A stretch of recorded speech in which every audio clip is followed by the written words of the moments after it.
Spurgeon lo dijo mirando a los ojos de un anciano que lloraba. Hay personas que Dios permite que se vayan de tu vida para que tú puedas seguir viviendo. Esa noche, 6 rostros cambiaron para siempre su destino. Hay una pregunta que muy pocos se atreven a hacerse en silencio, delante de Dios, sin adornos ni excusas. ¿Cuántas personas llevo en mi vida que en realidad me están alejando de Él? No hablamos de enemigos declarados, ni de gente que grita en contra de la fe. Hablamos de algo más sutil, más peligroso, más cercano a tu mesa, a tu casa, a tu teléfono. Charles Spurgeon, el hombre que predicó a multitudes con una voz que parecía venir del cielo mismo, dijo una vez que el alma se contamina más rápido por la compañía equivocada que por cualquier tentación abierta.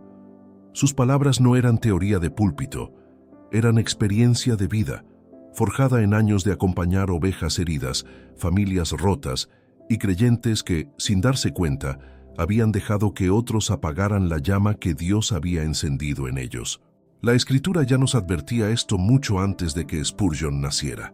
Proverbios 13:20 dice con una claridad que incomoda: el que anda con sabios, sabio se hace, mas el que se junta con necios será quebrantado.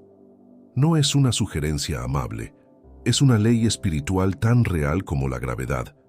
Tú te pareces tarde o temprano a las personas con quienes compartes tu tiempo, tus silencios, tus decisiones.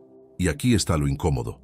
Muchas veces esas personas no son extrañas ni lejanas, son quienes duermen bajo tu mismo techo, quienes te llaman amigo, quienes se sientan contigo en la misma banca de la iglesia cada domingo.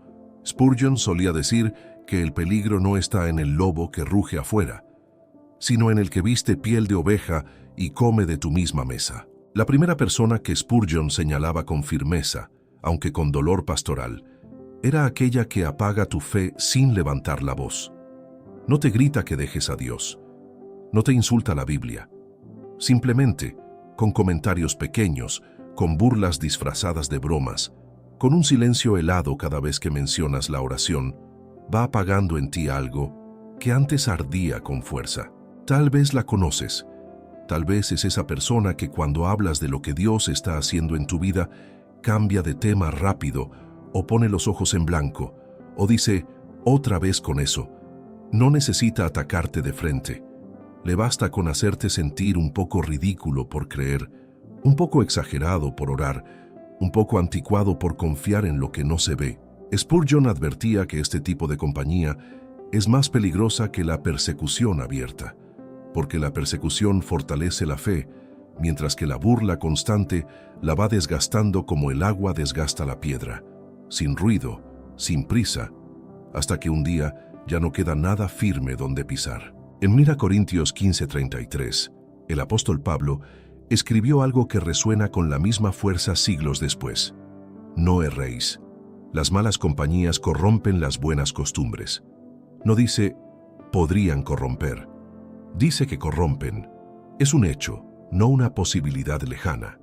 Y esa corrupción casi nunca llega como un huracán. Llega como una gotera, lenta, constante, hasta que el techo entero se derrumba sin que nadie lo haya visto venir. Piensa en cuántas veces bajaste la guardia espiritual después de estar con cierta persona. Piensa en cuántas veces dejaste de leer tu Biblia esa noche, o de orar antes de dormir, porque la conversación de la tarde te dejó con un vacío extraño, una sensación de que tu fe era ingenua, infantil, fuera de lugar. Eso no fue casualidad, eso fue una semilla plantada, y las semillas tarde o temprano dan fruto. Spurgeon no llamaba a odiar a estas personas, al contrario, insistía en orar por ellas, en amarlas como Cristo ama. Pero también era claro en algo que muchos hoy prefieren ignorar por miedo a sonar duros. Amar a alguien no significa dejar que esa persona defina el rumbo de tu alma. Puedes amar desde lejos, puedes orar sin exponerte, puedes bendecir sin permitir que esa voz siga apagando lo que Dios encendió en ti con tanto esfuerzo.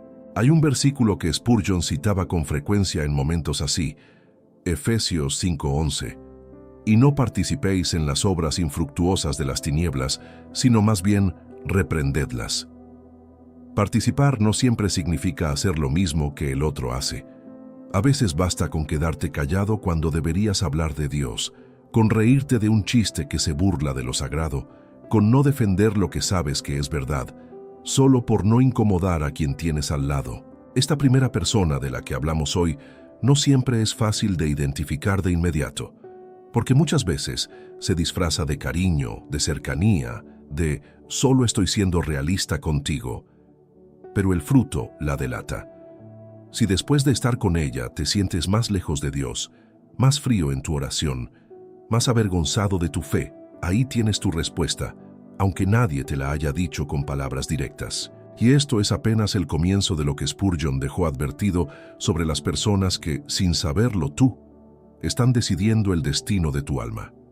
Hay 5 más esperando ser reveladas en este video, cada una más cercana a tu vida de lo que imaginas, cada una con el poder de acercarte al cielo o de alejarte lentamente de él. Antes de continuar, quiero pedirte algo sencillo pero que significa mucho para este canal.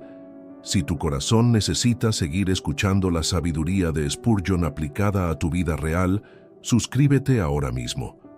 Así no te perderás ninguna palabra que Dios quiera usar para sanar, advertir o fortalecer tu caminar con Él. Y si sientes que tu tiempo con Dios se ha vuelto seco, que tu oración ya no tiene la misma vida de antes, que abres la Biblia y las palabras parecen no llegarte como antes, quiero contarte algo. Preparamos una guía especial para quienes cargan esa distancia silenciosa que a veces nadie más entiende, ese cansancio espiritual que no se lo cuentas ni a tu propia familia. Se llama 21 días para restaurar tu intimidad con Dios. Y no es una fórmula mágica, ni una lista de reglas frías. Es un camino real, día por día, para que vuelvas a sentir la cercanía de Dios como la sentías al principio, cuando todo era nuevo y tu corazón ardía con solo pensar en Él. La encuentras en el primer comentario fijado de este video. Si tu alma está sedienta, si tu Biblia se siente plana, si tu oración se ha vuelto un hábito vacío, esto puede ser justo lo que le pediste a Dios sin saber cómo nombrarlo. Adquiere tu guía hoy mismo y da el primer paso hacia esa intimidad que tanto extrañas.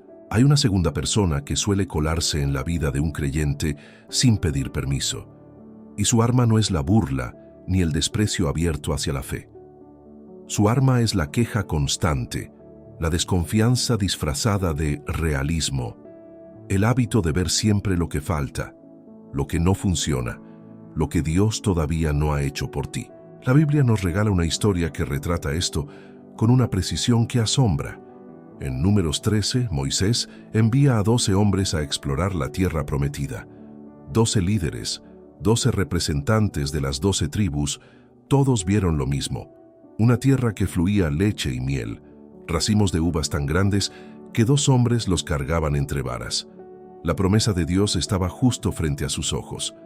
Pero al regresar, 10 de ellos hablaron con miedo. Describieron gigantes, ciudades fortificadas, un pueblo imposible de vencer. Somos como langostas delante de ellos, dijeron en Números 13:33, comparándose a sí mismos con insectos frente a un enemigo que Dios ya había prometido entregar en sus manos. El miedo de esos 10 hombres no se quedó en ellos, se contagió a todo el campamento en cuestión de horas. Solo 2, Caleb y Josué, se atrevieron a hablar distinto. Rasgaron sus vestidos, señal de dolor profundo, y dijeron al pueblo en Números 14:9, no temáis, porque nosotros los comeremos como pan. Su amparo se ha apartado de ellos, y con nosotros está el Señor. No los temáis. La misma tierra, los mismos gigantes, las mismas murallas. Pero 2 hombres vieron con los ojos de la fe, mientras 10 vieron con los ojos del miedo. El resultado fue devastador. Toda una generación quedó condenada a caminar en círculos por el desierto durante 40 años, no por falta de poder de Dios, sino por el peso de una queja que se multiplicó de boca en boca hasta paralizar a todo un pueblo. 10 lenguas negativas lograron lo que ningún ejército enemigo había logrado: detener el avance del propósito de Dios. Piensa ahora en tu propia vida. Piensa en esa persona que cada vez que le cuentas un sueño, una meta, una visión que sientes que Dios puso en tu corazón, responde con un «eso no va a funcionar», un «yo que tú no me arriesgaría», un la vida no es tan fácil como piensas. No te está mintiendo con maldad. Muchas veces ni siquiera es consciente del daño, pero su voz repetida, día tras día, va sembrando en ti la misma parálisis que paralizó a Israel en el desierto. Job conoció también esta clase de compañía, aunque con un matiz distinto. Sus 3 amigos, Elifaz, Bildad y Zofar, llegaron primero a sentarse con él en silencio, 7 días y 7 noches, y eso fue hermoso. El problema comenzó cuando abrieron la boca.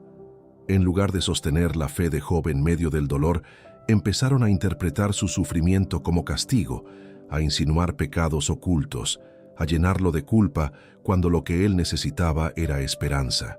Dios mismo, al final del libro, reprende a estos 3 amigos en Job 42:7, diciendo que no habían hablado de él lo recto, como sí lo había hecho Job. Es decir, la compañía que se presenta como consejera espiritual, que cita versículos, que parece tener respuestas para todo, puede también estar alejándote de la verdad si su discurso solo aumenta tu carga, en vez de aligerarla con la esperanza que Dios ofrece. Reconocer a esta persona no siempre es sencillo, porque casi nunca actúa desde la maldad. A veces es tu propia madre, preocupada, que repite, no confíes tanto, la vida te va a decepcionar. A veces es un amigo cercano que, sin mala intención, te transmite su propio temor disfrazado de consejo prudente. El problema no es su cariño, que puede ser genuino. El problema es el fruto que su voz deja en ti cada vez que se retira. Después de hablar con esa persona, ¿sientes que tu fe creció o que se encogió un poco más? ¿Sales con más hambre de orar o con más ganas de resignarte? ¿Te sientes empujado hacia la tierra prometida o de vuelta al desierto conocido, donde al menos no hay riesgo, pero tampoco hay promesa cumplida? La generación que murió en el desierto no murió por los gigantes de Canaán. Murió por las palabras de 10 hombres que decidieron medir la promesa de Dios con el tamaño de su propio miedo. Y ese patrón no desapareció con el tiempo.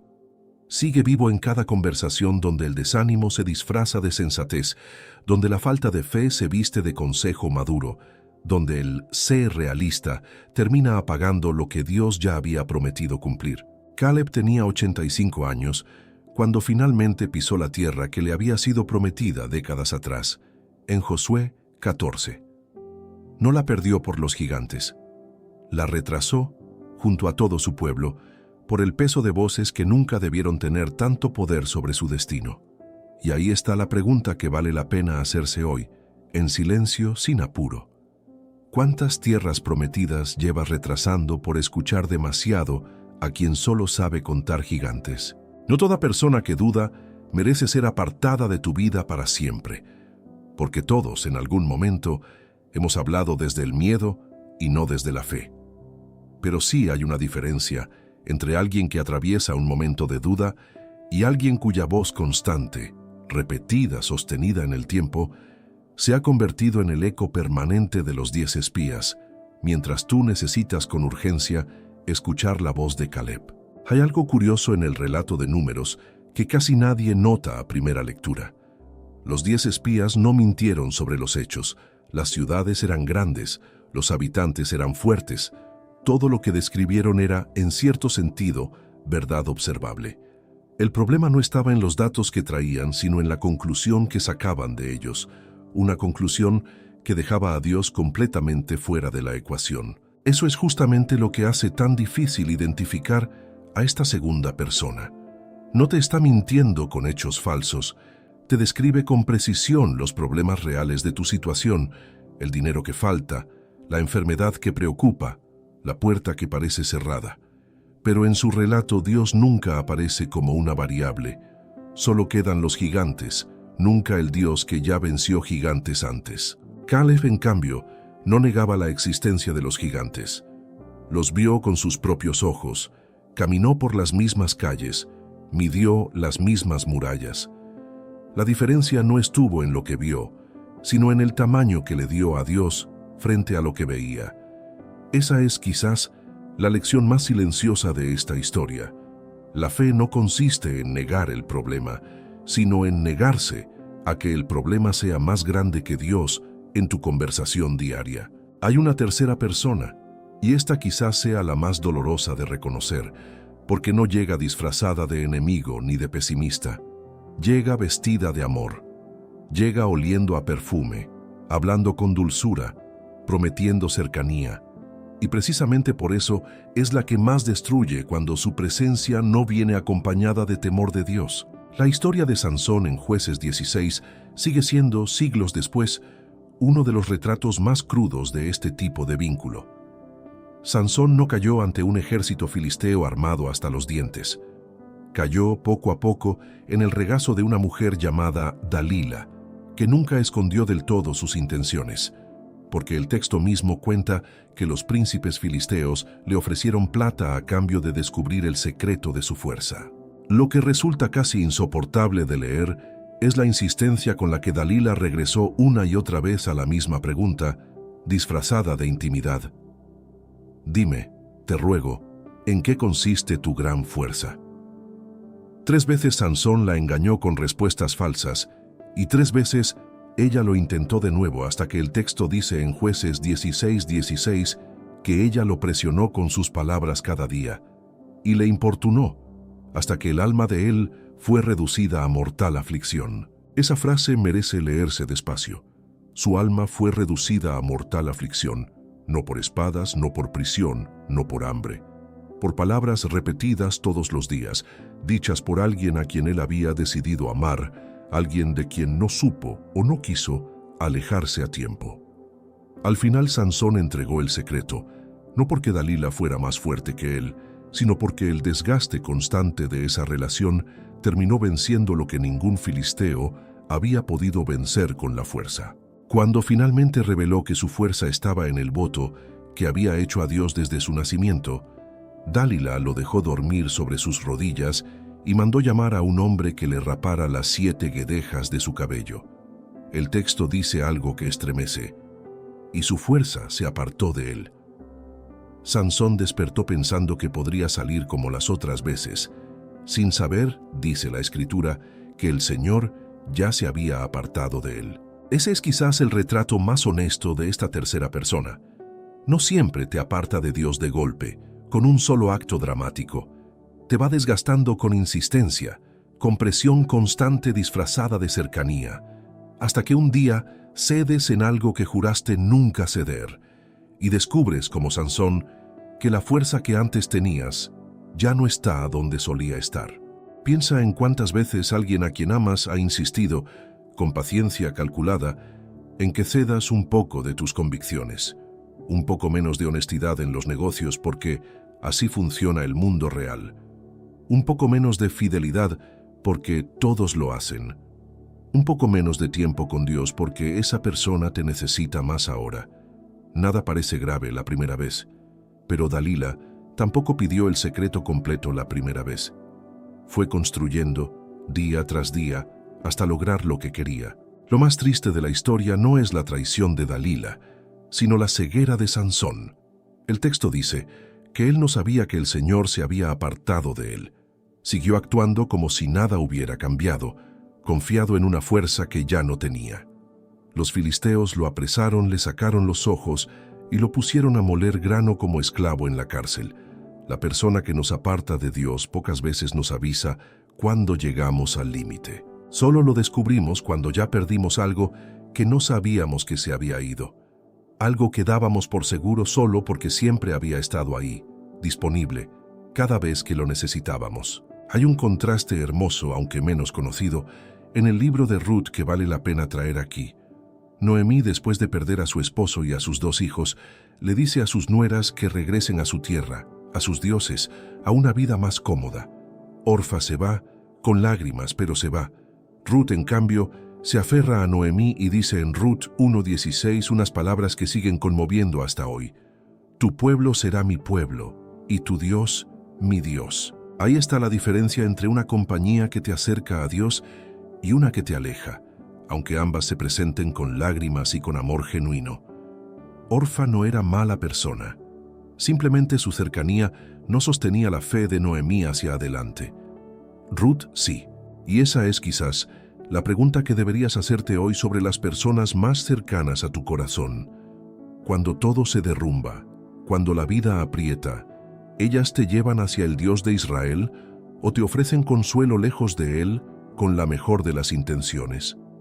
No toda relación de amor profundo termina como la de Sansón, pero toda relación donde amas más la cercanía de la persona que la voz de Dios en tu vida corre el mismo riesgo, tarde o temprano, de terminar contándole a alguien el secreto de tu fuerza, solo para descubrir, ya sin cabello, ya sin fuerza, que el Señor se apartó mientras tú seguías creyendo que todo estaba igual que siempre.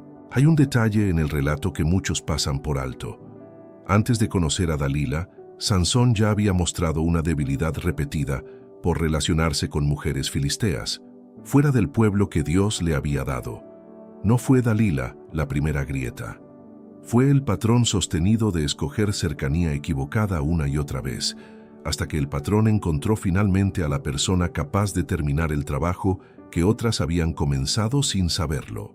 Eso debería inquietarnos, porque muy pocas veces la persona que nos aparta de Dios llega de la nada, en un solo encuentro. Casi siempre llega después de que ya hemos bajado un poco la guardia, después de que ya nos hemos acostumbrado a ceder terreno pequeño en pequeño terreno, hasta que la puerta queda tan abierta que cualquiera con suficiente insistencia puede entrar y pedir el secreto completo. La pregunta entonces no es solo quién está insistiendo hoy en que cedas algo importante, sino también qué puertas llevas tiempo dejando entreabiertas, sin darle demasiada importancia, porque parecían pequeñas, porque parecían inofensivas, porque nadie más las estaba mirando salvo Dios, que ve el corazón antes de que la fuerza se vaya, no después. Sansón recuperó al final de su historia una última oportunidad. Encadenado, ciego, humillado entre las columnas del templo de Dagón, clamó a Dios una vez más, y Dios escuchó ese clamor final. Pero pagó un precio altísimo por los años que pasó, ignorando las señales que ya le advertían que algo, poco a poco, se le estaba yendo de las manos sin que él quisiera detenerlo a tiempo. Hay una cuarta persona, y ésta suele tener autoridad sobre ti, o al menos una cercanía tan íntima que su opinión pesa más que la de cualquier otra voz a tu alrededor. No te aparta de Dios con burlas ni con presión emocional. Te aparta cambiando poco a poco lo que consideras aceptable, hasta que terminas llamando bueno a lo que antes llamabas pecado. El rey Acab, en 1 Reyes 16, ya tenía suficientes fallas por sí mismo antes de casarse con Jezabel, pero el texto es contundente al describir lo que ocurrió después de esa unión. Dice en 1 Reyes 16:31 que le pareció poca cosa andar en los pecados anteriores, y tomó por mujer a Jezabel, hija del rey de los Sidonios, y fue a servir a Baal y a adorarlo. Nota la expresión, le pareció poca cosa. Acab ya venía con un corazón inclinado hacia el mal, pero fue la cercanía constante con Jezabel la que terminó de arrastrarlo hacia una idolatría abierta, sistemática, patrocinada desde el propio palacio real. Ella no solo toleraba la adoración a Baal, la financiaba, la organizaba, mandaba matar a los profetas del Señor para que nadie contradijera su religión. Aquí aparece algo que vale la pena detenerse a mirar. Acab no se convirtió en idólatra de la noche a la mañana por decisión propia y aislada. Se convirtió porque compartía mesa, cama y trono con alguien cuyos valores terminaron redefiniendo los suyos. Cuando pasas suficiente tiempo cerca de alguien, tarde o temprano empiezas a heredar su manera de ver lo que está bien y lo que está mal, aunque nunca lo hayas decidido conscientemente. El profeta Elías se enfrentó a esta pareja con una valentía que la Escritura registra con detalle en 1 Reyes 18. Reunió a los profetas de Baal en el Monte Carmelo y lanzó una pregunta que sigue resonando siglos después. ¿Hasta cuándo claudicaréis entre dos pensamientos? Si el Señor es Dios, seguidle, y si Baal, id en pos de él. El pueblo, dice el texto, no respondió palabra. Estaban tan acostumbrados a la ambigüedad que ya ni siquiera sabían a quién seguían. Esa indecisión, ese silencio del pueblo, no nació de la nada. Nació de años de convivencia con un liderazgo que mezclaba a Dios con Baal, que permitía un poco de cada cosa, que nunca trazaba una línea clara. Y eso es exactamente lo que hace esta cuarta persona en tu vida hoy. No te pide que abandones a Dios de un solo golpe. Te invita, poco a poco, a mezclar, a suavizar, a dejar de trazar líneas claras entre lo que honra a Dios y lo que no. Hay un episodio en Primero Reyes 21 que retrata con crudeza hasta dónde puede llegar esta influencia. Acab quería la viña de un hombre llamado Nabot, y éste se negó a vendérsela porque era la heredad de sus padres, algo que la ley de Dios protegía. Acab se entristeció, se acostó en su cama y no quiso comer, como un niño frustrado por no obtener lo que deseaba.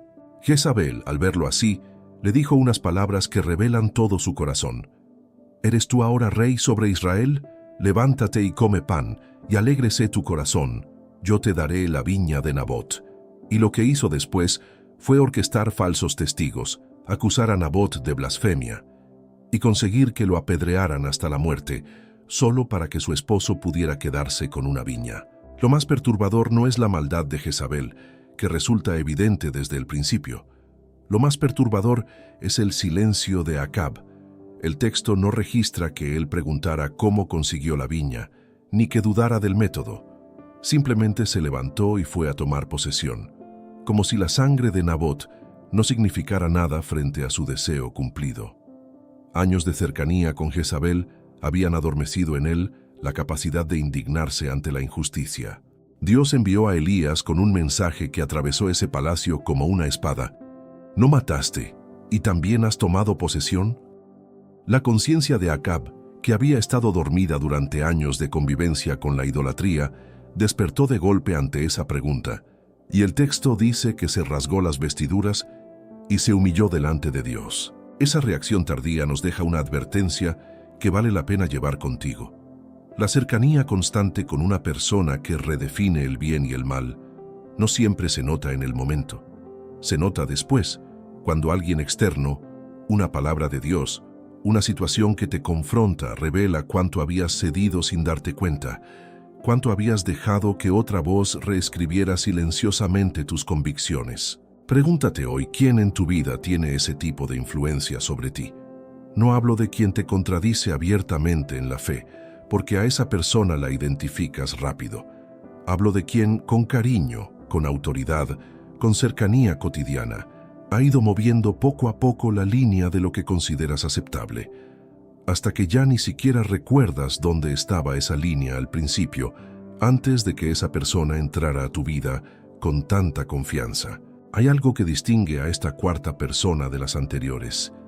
No necesita convencerte con argumentos, ni insistir con palabras repetidas cada día.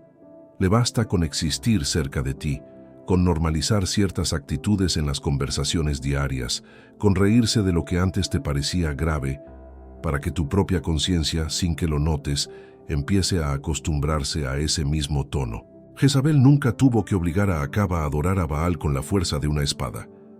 Le bastó con construir un ambiente donde adorar a Baal fuera lo normal, lo esperado, lo que hacía todo el palacio. La presión más peligrosa casi nunca llega como una orden directa. Llega como una atmósfera, como un ambiente que respiras todos los días, hasta creer que siempre fue así. Por eso conviene mirar con honestidad los ambientes que frecuentas, las mesas donde comes, las conversaciones donde te sientes cómodo. No se trata de sospechar de cada persona cercana, sino de preguntarte con sinceridad si esos espacios te acercan a la claridad de Elías en el Monte Carmelo, o te hunden más en la ambigüedad silenciosa de un pueblo que ya no sabía a quién seguía. Acab tuvo un momento de arrepentimiento genuino después de la confrontación con Elías, y Dios, en su misericordia, decidió postergar el juicio que había anunciado. Eso demuestra algo importante para ti hoy.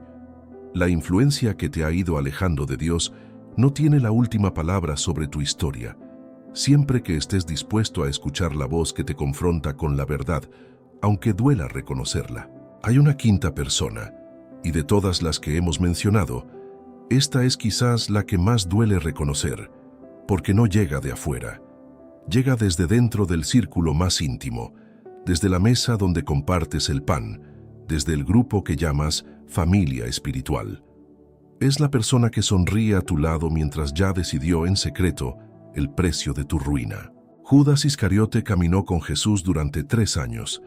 Escuchó las mismas enseñanzas que Pedro, Juan y Santiago.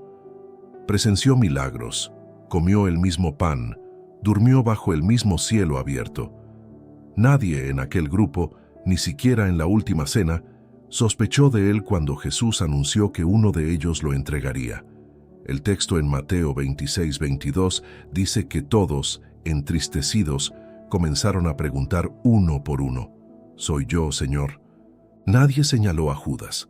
Su máscara era perfecta. Había aprendido a hablar el mismo lenguaje del grupo, a participar de las mismas oraciones, a cargar incluso la bolsa del dinero como tesorero de confianza.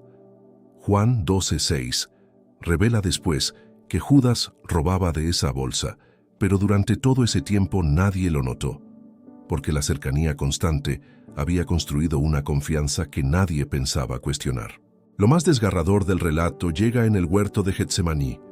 Judas no envió a otro a entregar a Jesús, fue él mismo, acompañado de una multitud con espadas y palos, y se acercó a besar el rostro de su maestro como señal para los soldados.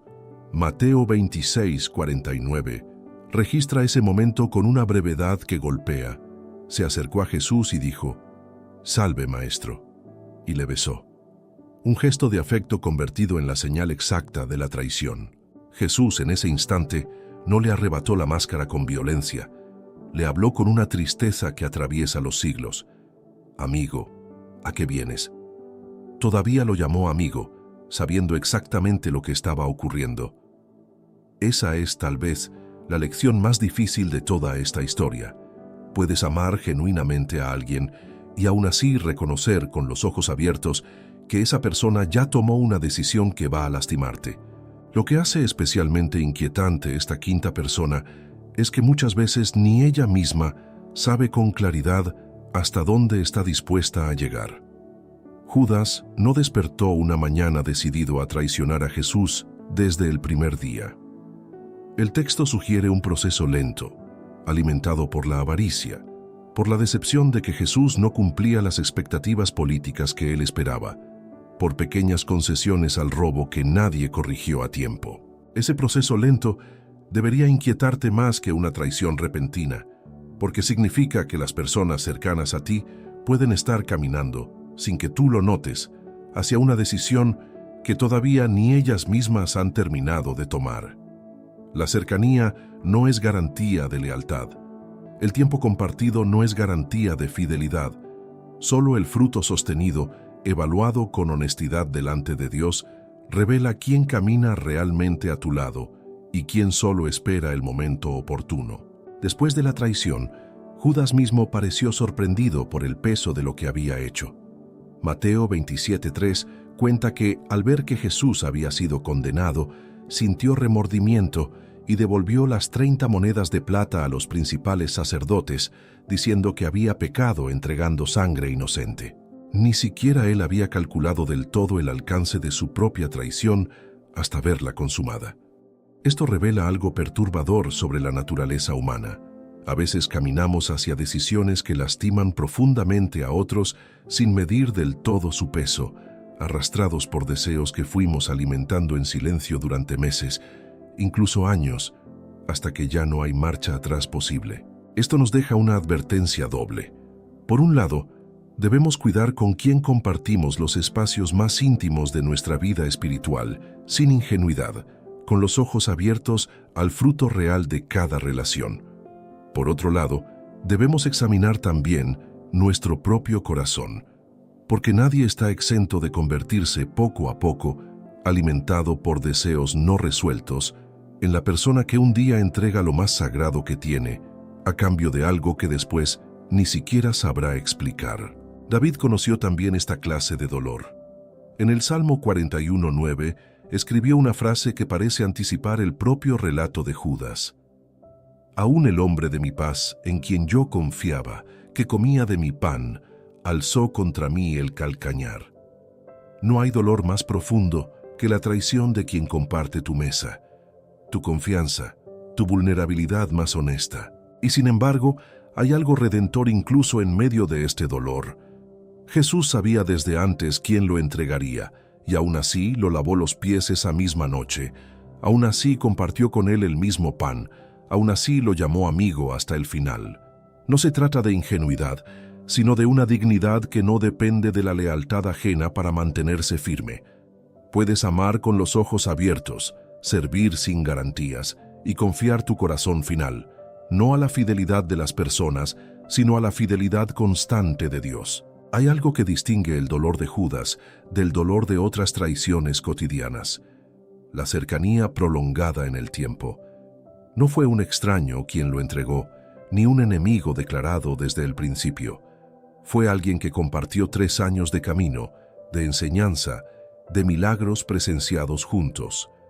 Cuanto más profundo el vínculo, más profunda también puede ser la herida, cuando ese vínculo se convierte en instrumento de traición. Por eso conviene, sin caer en la sospecha permanente, observar con honestidad el fruto sostenido de quienes están más cerca de ti. No se trata de vivir desconfiando de cada abrazo, de cada palabra cariñosa, porque eso también empobrecería tu alma. Se trata de recordar que la cercanía por sí sola nunca fue garantía de lealtad, ni en el huerto de Getsemaní, ni en la mesa donde hoy compartes tu propio pan con quienes llamas familia y amigos. Los otros 11 discípulos, después de aquella noche, siguieron caminando con Jesús hasta la cruz, hasta la resurrección, hasta el día en que recibieron el Espíritu Santo prometido. La traición de uno no invalidó la fidelidad de los demás, y ese equilibrio también merece quedarse contigo. No todo el que se acerca con cariño terminará como Judas, pero tampoco puedes cerrar los ojos ante el fruto sostenido de una relación solo porque el afecto parece, a simple vista, genuino y constante. Dios mismo, que conoce el corazón mejor que cualquiera de nosotros, es quien puede revelarte con claridad quién camina realmente a tu lado y quién solo espera, en silencio, el momento oportuno para actuar, mucho antes de que esa persona misma termine de reconocerlo dentro de su propio corazón. Y por último está la persona que nunca te insulta, nunca discute contigo, simplemente te acompaña con indiferencia total hacia lo eterno, hasta que tú también olvidas por qué la fe importaba tanto al principio. Gracias por acompañarnos hasta el final de este mensaje. Si tu corazón sigue seco, si tu oración ya no fluye como antes, tenemos la guía 21 días para restaurar tu intimidad con Dios, esperándote en el primer comentario fijado. Adquiérela hoy y vuelve a arder por Dios como al principio. Suscríbete, dale like. Cuéntanos en los comentarios cuál de estas 6 personas identificaste en tu vida y quédate para el próximo video que Dios está preparando para tu alma.